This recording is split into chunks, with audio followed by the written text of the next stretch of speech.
Alright, hey guys, my name's Ryan, and today we're going to be having a tutorial on something a little more simple. I know my last tutorial was explosions, and I said I was going to do more explosion stuff, but when I'm going to do this tutorial, just like, so I don't have to explain it while I do a next explosion thing, because you'll see what I'm talking about in my next episode.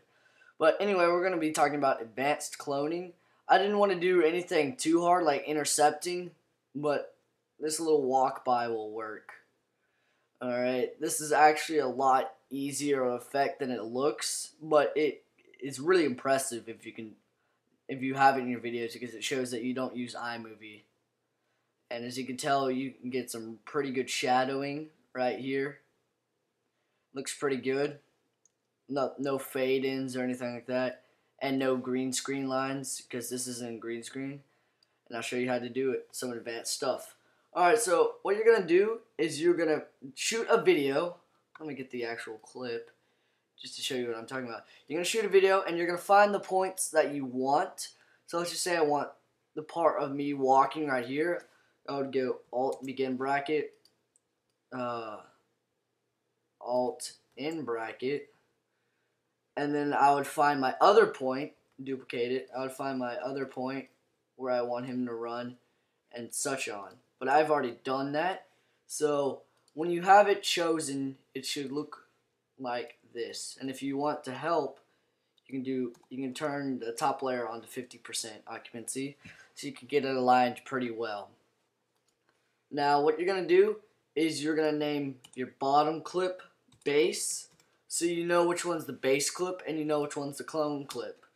So it doesn't get confusing later on. Even though this is a really simple cloning thing, there are a lot more elaborate things on what you can do, and I might put some cloning tutorials on there. In fact, I'll probably when I do my next one, I'll probably show you some more elaborate ones, probably in my next tutorial. Okay, but anyway, what you're gonna do is you're gonna get your clone and you're gonna do your shape mask. I don't remember which ones. Yeah, it's this one. Okay, so you're gonna get your shape mask, and you gotta never mind. I just forgot what I was gonna say. Okay, so you want to make sure you get your shadow because that's very important for cloning. And what you're gonna do is you're just gonna make a box around him just like that. It's pretty simple, but there's one problem with this. As you can tell, there is an obvious line of where you've done the shape mask. Now, if you want it to blend in pretty good, and since I shot this indoors, this is a lot easier than versus outdoors.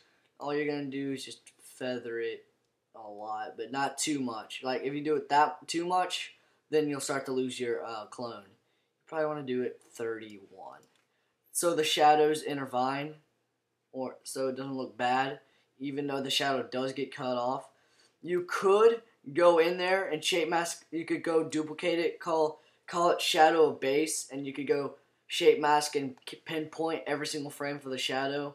But this is a simple tutorial, so I don't want to take it too far elaborate. Okay, so what you're going to do is you're going to click M, and you're going to make a mask path here. You're going to drag it back, and you're just going to move it to the pinpoints. So basically, this is a really basic tutorial. This should be classified under basics, but I am going to classify it under sci-fi just because you don't see cloning every day.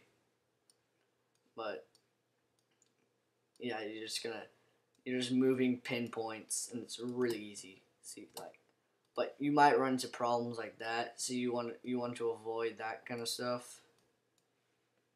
This is really bad. You want to take your time on this. You don't want to rush it because if you rush it, it just looks really sloppy. You want it to look good, and if you do outside cloning, one disadvantage is that you might shoot it like the lighting might change. Like it might get a little bit darker and a little bit brighter, but you don't notice it as you film. But when you edit it, you notice it. It's one kind of disadvantage. And I think this tutorial should be a quick tutorial.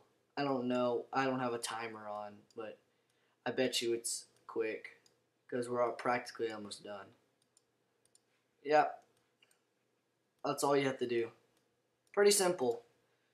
And there you go. You got a sort of advanced, but not too much, cloning thing right here.